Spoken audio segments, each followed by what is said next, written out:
seconds to go.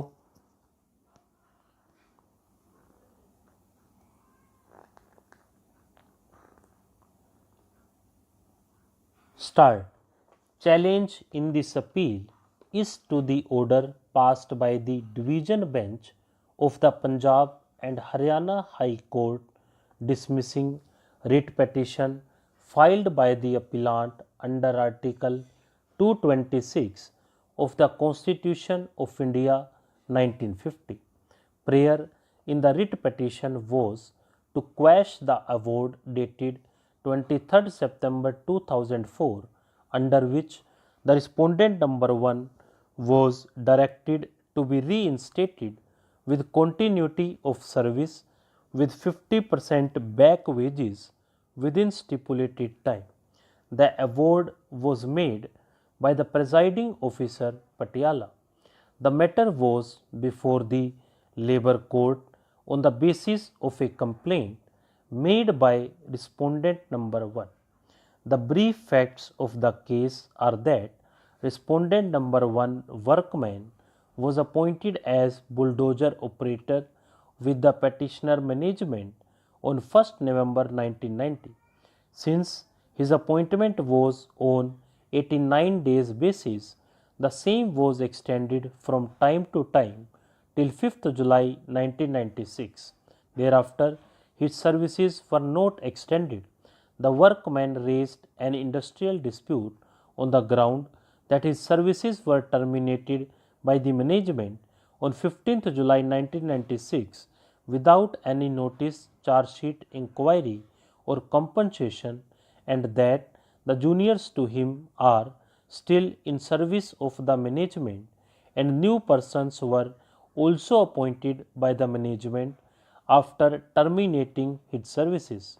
The government referred the dispute to the Labour Court for adjudication under Section 10(1)(c) of the Industrial Disputes Act 1947, and the Labour Court on 23rd September 2007 made the award, which was challenged before the High Court. The stand of the petitioner management is that respondent number 1 workman was engaged as bulldozer operator on 89 days basis, and in the stop-gap arrangement the said worked from 1st November 1990 till 15th July 1996, but intermittently.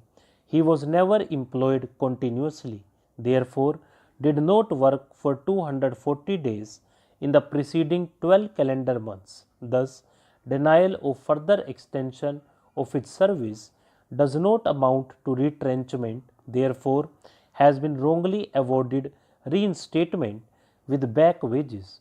The Labour Court has not appreciated the fact that since the petitioner department is not an industry, the services of respondent number 1 were not governed by the aforestated Act.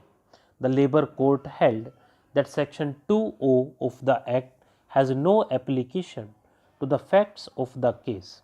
In any event, the workman had completed 240 days of work in several years.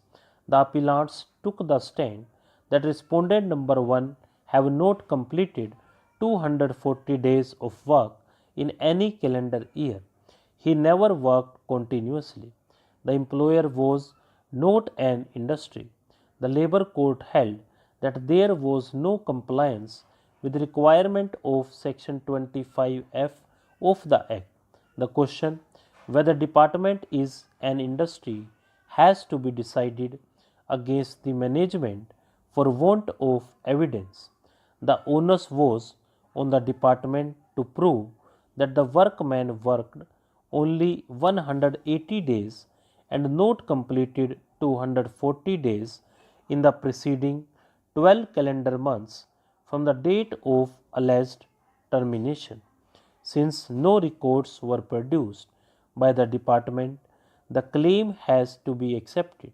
In the writ petition before the High Court, it was categorically urged by the appellant that no appointment order was produced. Stop.